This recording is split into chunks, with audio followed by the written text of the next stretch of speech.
are the three men in the Bible who never died, and why does their story matter to every person who will ever face death? Because death is not a strange Bible topic. It is the one enemy no one outruns. It has taken kings, prophets, and the people we love. In Genesis 5, it is recorded like a verdict. Generation after generation, the same final words, "And he died."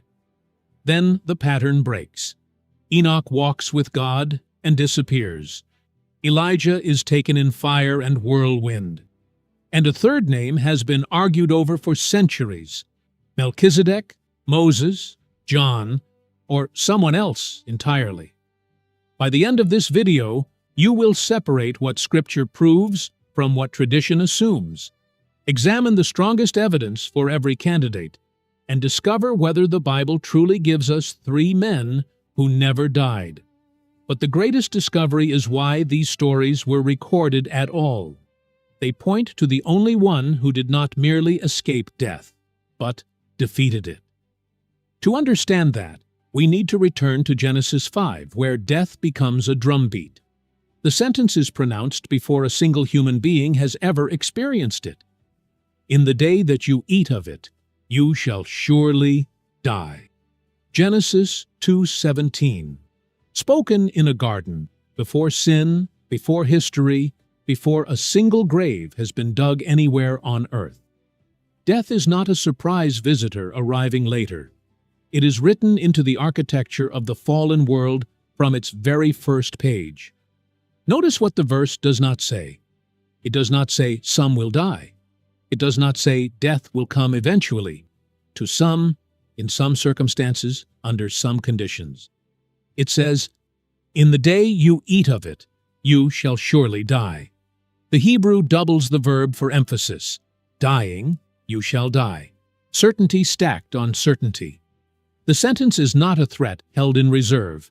It is a law already in motion. Romans 5:12 makes the legal principle explicit centuries later, looking back across the entire span of human history. Sin entered the world through one man, and death through sin, and in this way, death came to all people. All people. No exceptions, no footnotes. Every civilization that has ever risen has also buried its dead. Every language ever spoken has a word for grief. Every culture, every era, every continent, the same verdict, executed without deviation. This is the most consistent fact in all of human history. More consistent than any king's reign. More consistent than any empire's borders. Death does not fail to arrive. Now, watch it play out. Adam, 930 years, and he died. Seth, 912 years, and he died. Enoch, 905 years, and he died. Kenan, 910 years, and he died. Mahalalel, 895 years, and he died. Jared, 962 years, and he died. The ages are staggering. The pattern is merciless. Every entry follows the same formula. He lived, he fathered sons and daughters, and he died. Genesis 5 reads like a court record, the sentence being carried out, name after name without variation, 6 names, 6 deaths. The same 2 words closing every entry like a door slamming shut. That drumbeat did not end with Genesis. It is playing right now. In every hospital ward, every obituary column, every phone call that begins with the words, "I'm sorry," you are walking toward the same 2 words. So am I. Every person watching this video will one day have those words written beside their name. And he died. And she died. Not because of what any of us has personally done wrong in this moment, because of the sentence pronounced in the garden, carried by every human being since. A debt none of us signed for, and none of us can escape by effort, wealth, or willpower. That is the sentence. No appeals, no exceptions, until Genesis records one, Enoch. His entry begins like the others. He lives 65 years. He fathers Methuselah.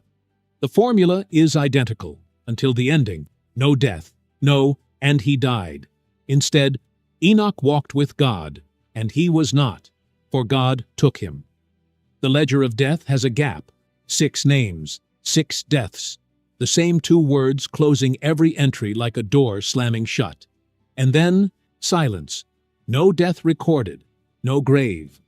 The drumbeat stops, and for the first time in human history, the ledger of death has a gap. The Hebrew of Genesis 5:24 deserves scrutiny. Enoch walked with God. The verb is hithalek, the reflexive form of to walk.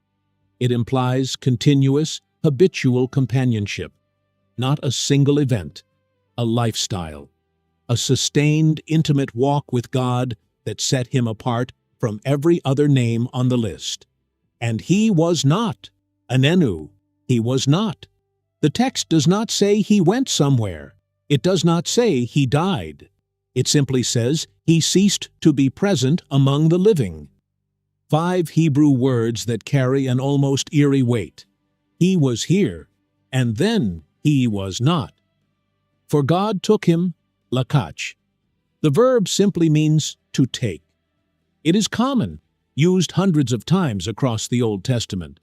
But what makes this line extraordinary is not the verb, it is the subject. God himself is the one doing the taking. And the New Testament will confirm exactly what that means. Hebrews 11:5 removes any ambiguity. By faith, Enoch was taken up, so that he should not see death, and he was not found, because God had taken him. 3 details. First, he was taken up. The direction is upward, Godward. Second, so that he should not see death. The purpose clause is explicit. God took Enoch specifically to prevent him from dying. Third, he was not found. People looked. He was gone. This is not a metaphor. This is not poetic language for a peaceful death. The writer of Hebrews, interpreting Genesis under inspiration, states plainly, Enoch did not die.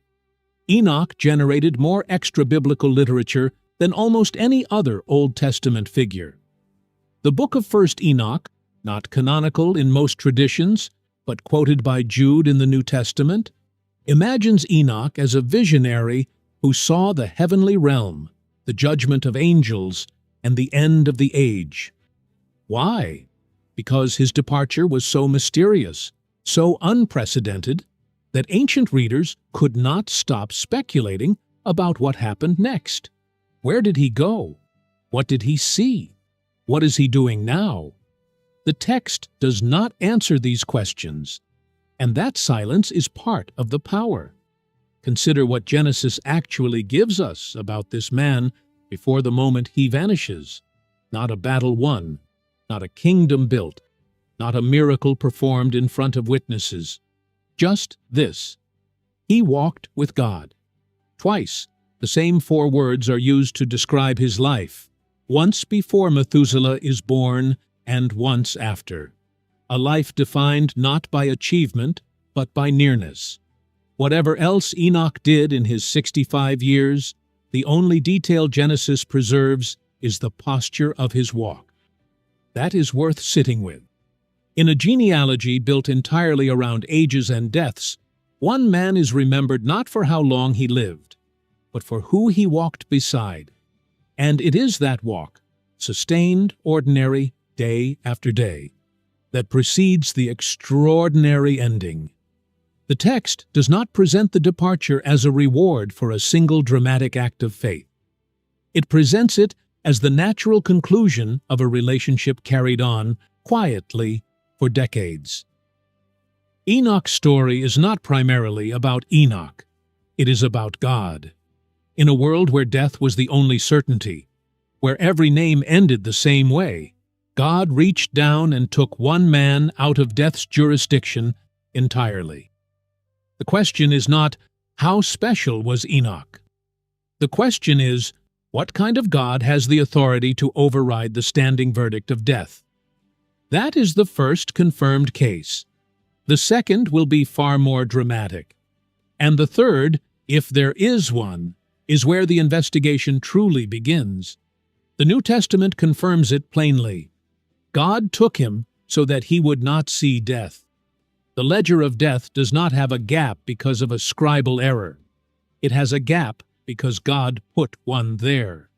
2 Kings chapter 2 is one of the most carefully constructed departure narratives in the entire Bible. Elijah and Elisha are walking together. They move from Gilgal to Bethel to Jericho to the Jordan, 4 stops, and none of them chosen at random. Bethel is where Jacob dreamed of a ladder reaching into heaven. Jericho is where Israel's conquest of the Promised Land began. The Jordan is where that same conquest crossed from wilderness into inheritance. Every step of this final journey retraces the foundational geography of the nation's story, as though the narrative itself is walking backward through Israel's history toward its beginning. At every stop, Elijah tells Elisha to stay behind. At every stop, Elisha refuses. As the Lord lives, and as you yourself live, I will not leave you. The sons of the prophets at Bethel and Jericho know what is about to happen. They whisper to Elisha, "Do you know that today the Lord will take your master away from you?" Everyone knows the departure has been announced, and Elisha will not leave Elijah's side. They reach the Jordan. Elijah takes his cloak, rolls it up, and strikes the water. The river parts. They walk across on dry ground. This is not accidental. Moses parted the Red Sea with a staff. Joshua parted the Jordan with the ark. Now Elijah parts the Jordan with his cloak. The echo is deliberate. Elijah is placed in the company of Moses and Joshua, the great leaders of Israel. His departure is being framed as an event of national, covenantal significance.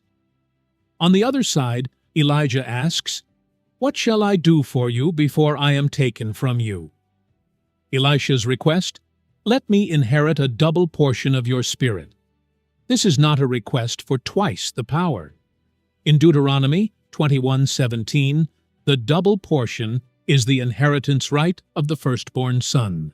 Elisha is asking to be recognized as Elijah's spiritual heir, the successor, the one who carries the mantle forward. Elijah's response, "You have asked a hard thing. If you see me when I am taken from you, it shall be so. If you see it, it will be yours." And as they still went on and talked, chariots of fire and horses of fire separated the two of them. And Elijah went up by a whirlwind into heaven. No death, no illness, no old age, no burial. Chariots of fire and horses of fire appear, splitting the space between them. Elijah is separated from Elisha, and then a whirlwind. And the prophet of fire, the man who once called fire from heaven on Mount Carmel, is taken up into heaven by fire itself. Elisha watches. The cloak falls. The sky is empty, and the prophet is gone. Elisha tears his own garment in two, the traditional sign of mourning. He picks up Elijah's cloak. He strikes the Jordan. The water parts again. The transfer is confirmed, but the sons of the prophets insist on searching. 50 strong men volunteer. Elisha tells them not to bother. He already knows what they will find. They press him for 3 days until he relents. 50 men, combing the mountains, the valleys, the wilderness around the Jordan, looking for a body that could confirm what everyone already suspects, that death this time did not do its usual work. They find nothing. There is no body. There is no grave. They return empty-handed, and Elisha's original answer stands confirmed by their failure to disprove it. Elijah is gone. The second confirmed case, the ledger of death now has 2 gaps. Malachi 4:5, "Behold, I will send you Elijah the prophet, before the great and awesome day of the Lord comes." The last prophetic word in the Old Testament before 400 years of silence. And it is a promise Elijah is coming back. But centuries later, Jesus himself will complicate this promise. In Matthew 11:14, he says of John the Baptist, "If you are willing to accept it, he is Elijah who is to come." And after the Transfiguration, he tells the disciples plainly, "Elijah has already come," and they did not recognize him. The disciples understand he is speaking about John. So has the promise been fulfilled, or is there still a future return? The New Testament holds both possibilities open, and that tension will matter when we reach the two witnesses. Two men, two departures. No death recorded for either. The Bible is clear about both. But the question that brought most of you to this video, the third name, is next. Chariots of fire, horses of fire, a whirlwind.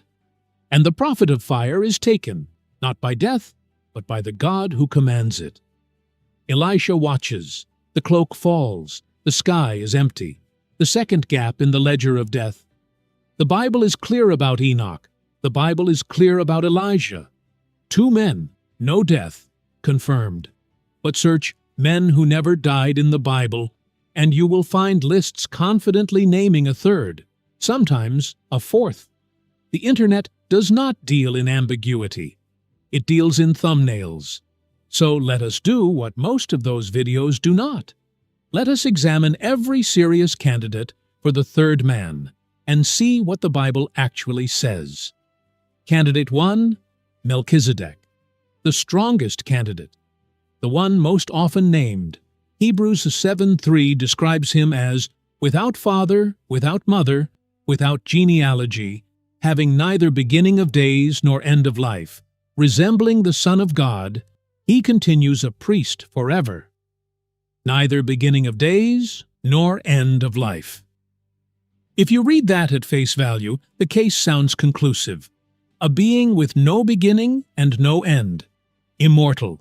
The evidence requires closer examination. Melchizedek first appears in Genesis 14. Abraham has just won a battle. A figure appears, the king of Salem, and offers bread and wine. He is identified as priest of God Most High. He blesses Abraham. Abraham gives him a tenth, and then he is gone. No genealogy, no death recorded.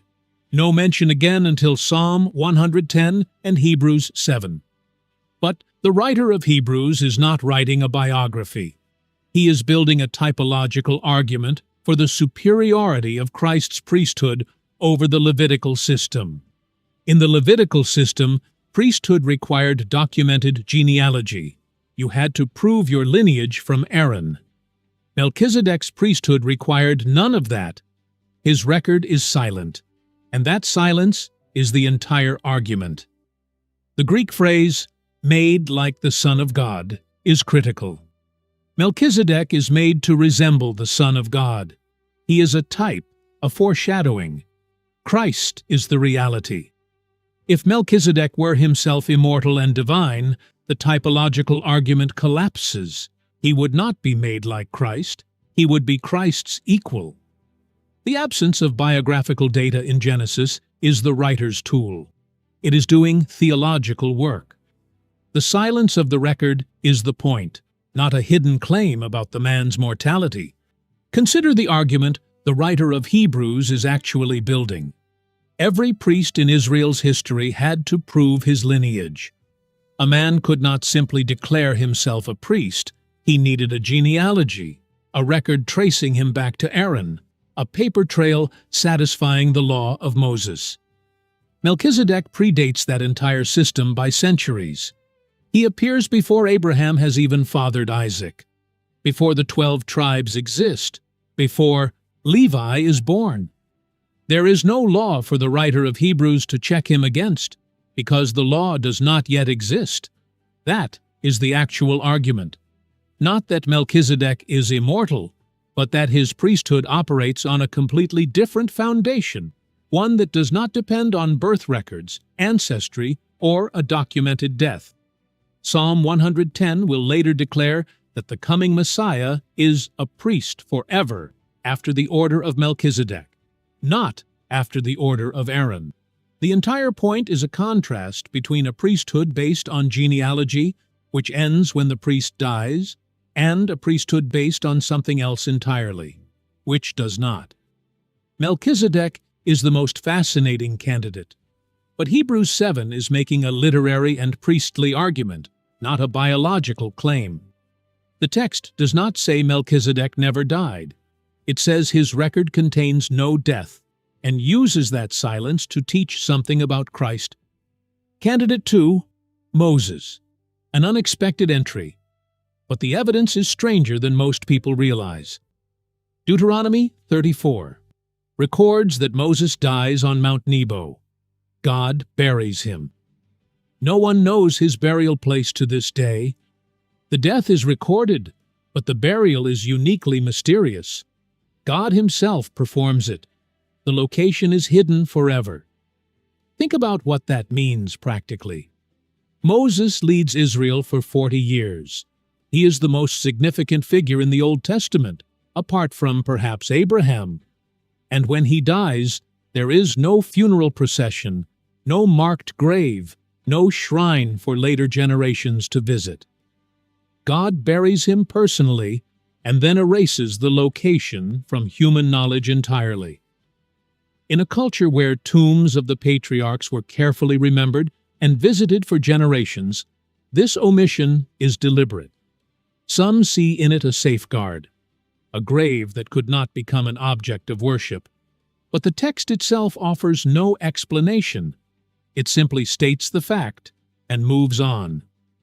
Jude 9 adds a stranger detail still: the archangel Michael contending with the devil, disputing about the body of Moses. Why would the devil want Moses' body? Why would an archangel need to intervene? This verse has generated centuries of speculation. And at the Transfiguration, Moses appears alongside Elijah, visible, speaking, present. The text does not explain how. Some see a preview of resurrection glory. Others see a unique vision granted to the 3 disciples present. What is clear is that Moses' story does not end with his burial on Mount Nebo. But the text does not tell us what comes next. The Bible records Moses' death plainly. He died.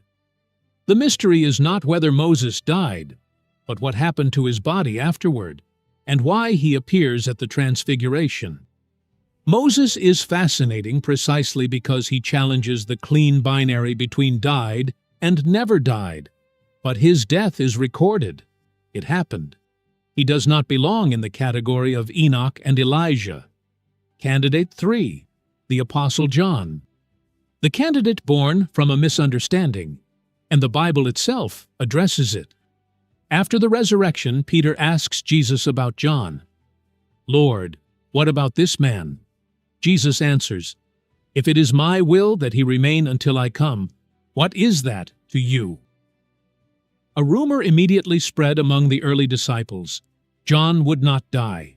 The Bible itself records this rumor and immediately corrects it. Yet Jesus did not say to him that he was not to die, but, "If it is my will that he remain until I come, what is that to you?"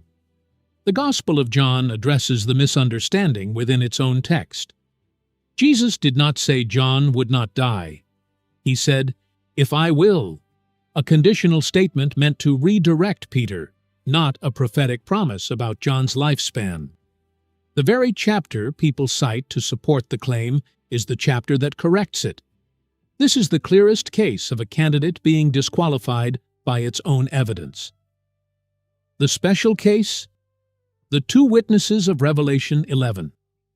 Not a candidate for the third man, but essential to the conversation. Revelation 11 describes 2 witnesses who prophesy for a set number of days, are killed, lie dead in the street, and are then resurrected and taken up to heaven in a cloud. Many interpreters across church history have identified these 2 witnesses as Enoch and Elijah, returned to earth to die the death they were originally spared, then resurrected.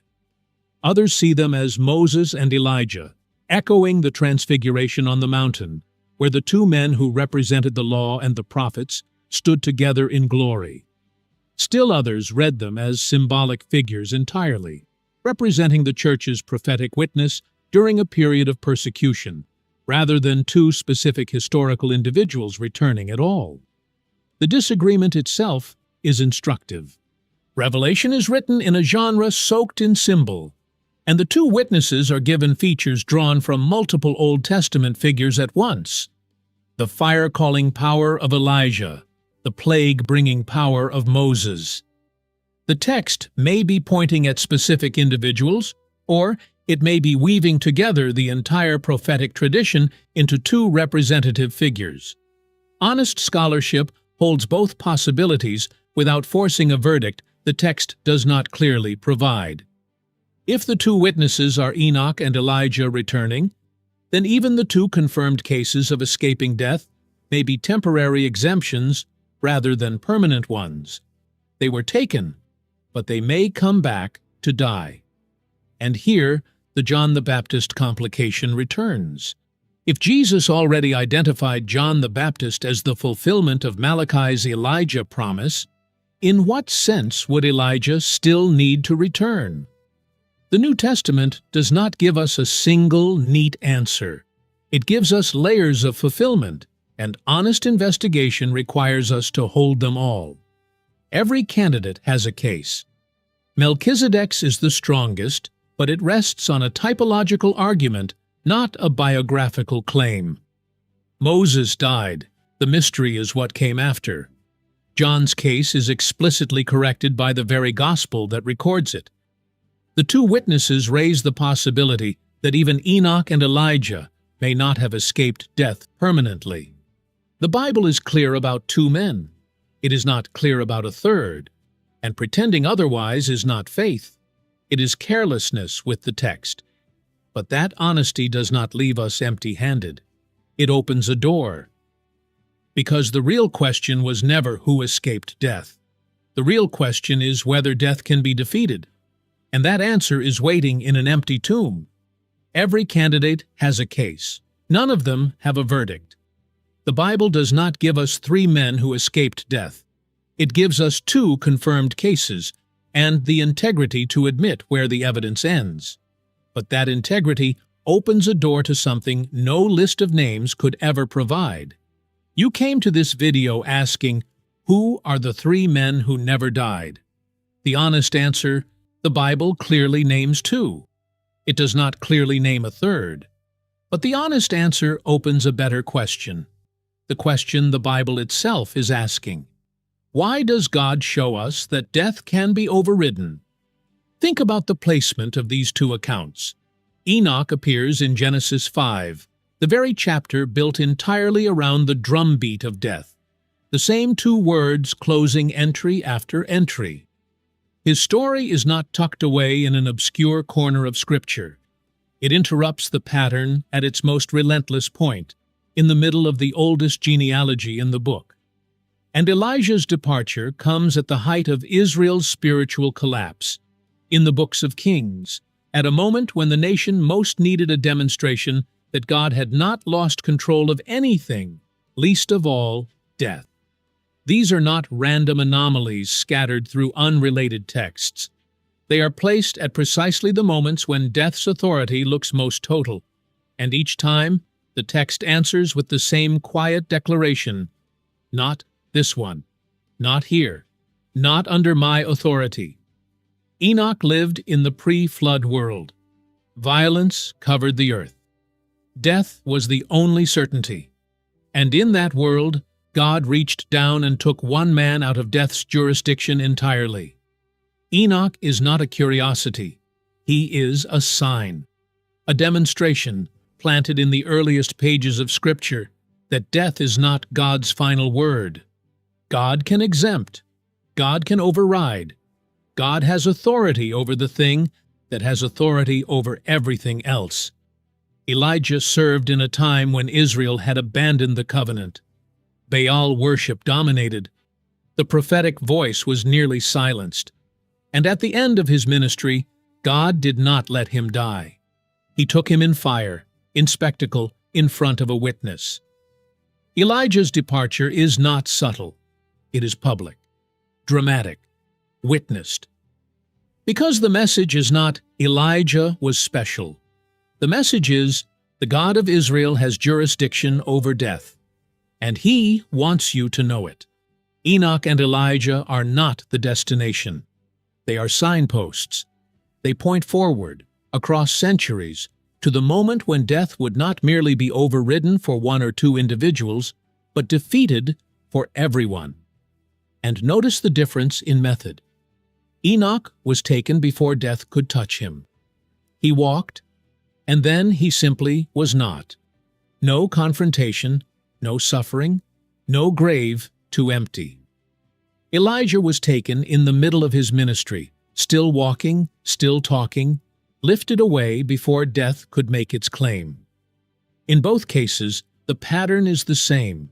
God intervenes before the sentence is carried out. Death never gets the chance to close its hand. What happens at the cross is the opposite pattern entirely. There is no rescue before the fact, no whirlwind interrupting the crucifixion, no angelic intervention pulling Jesus from the cross before death can finish its work. He is beaten. He suffocates. He is pronounced dead by a Roman soldier trained to recognize it. He is wrapped, sealed, and guarded. Death is permitted to do everything it has ever done to anyone. The last enemy to be destroyed is death. Not managed, not escaped by a few. Destroyed. The word is katargio, rendered powerless, abolished, done away with. Through His death, Christ destroyed the one who has the power of death, that is, the devil, and delivered all those who through fear of death were subject to lifelong slavery. Christ, being raised from the dead, will never die again. Death no longer has dominion over him. Enoch walked with God and was taken so that he would not see death. Elijah was taken by fire so that death could not claim him. Christ died and then rose so that death itself would lose its claim on every human being who trusts in Him.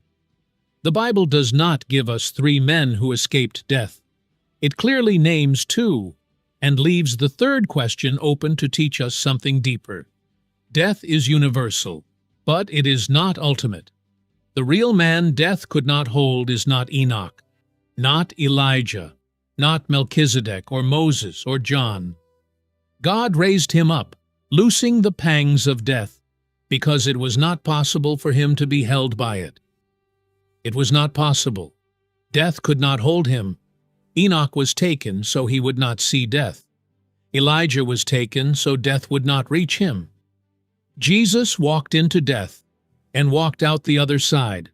That is not an exemption. That is a conquest. Enoch was exempted from death. Elijah was removed from death's reach. But Jesus did something neither of them did. He walked into the tomb. He let death do its worst. And on the third day, He walked out, because it was not possible for death to hold Him. The first 2 escaped death. The third conquered it. We began with a drum beat. And he died. And he died. And he died. 6 names in Genesis 5. 6 lives measured in centuries. 6 entries closed with the same 2 words. That drumbeat is not ancient history. It is playing right now. In every hospital, every funeral home, every phone call that begins with the words, "I'm sorry." Death is not a Bible topic. It is the most universal human experience that no one wants to discuss, and the one thing every person alive is walking toward. We have been honest with you tonight. The Bible clearly names 2, Enoch and Elijah. The third remains an open question. We could have given you a tidy list. A third name delivered with confidence, packaged for a thumbnail. It would have been easier. It would have felt more satisfying in the moment, but it would not have been true. And a comfortable answer that isn't true is not actually a gift to you. It is a debt the truth eventually collects. So we held the line. 2 confirmed, 1 open. And that discipline was never the end of the story. Because the investigation led somewhere none of us expected. It led to a tomb. Not Enoch's, he had no tomb. Not Elijah's, he was taken before he needed one. A different tomb, cut from rock, sealed with a stone, guarded by soldiers. And on the third day, empty. The drumbeat that began in Genesis 5, and he died, and he died, and he died, met its match in a garden outside Jerusalem, not because one more man escaped death, but because one man entered it, endured it, and came out the other side with the keys in his hand. I died, and behold, I am alive forevermore, and I have the keys of death and Hades. Enoch walked with God, and God took him out of death's reach. Elijah served God, and God took him in fire. Jesus is God, and he took death itself. The real question was never, who are the three men who never died? The real question is, does death have the final word? And the answer, carved into an empty tomb, spoken by a risen voice, carried across 2,000 years of human history to this exact moment, is no. Death is universal, but it is not ultimate. And if you belong to the one death could not hold, death is not your final word either. If this investigation changed how you see Enoch, Elijah, and the question sitting underneath both of them, share it with one person who has wondered the same thing. Subscribe, because this is what we do here. We follow the text honestly, even when the honest answer is harder to package than the thumbnail. And tell me in the comments, which name did you believe before this video? Melchizedek, Moses, John, and did the evidence change your mind?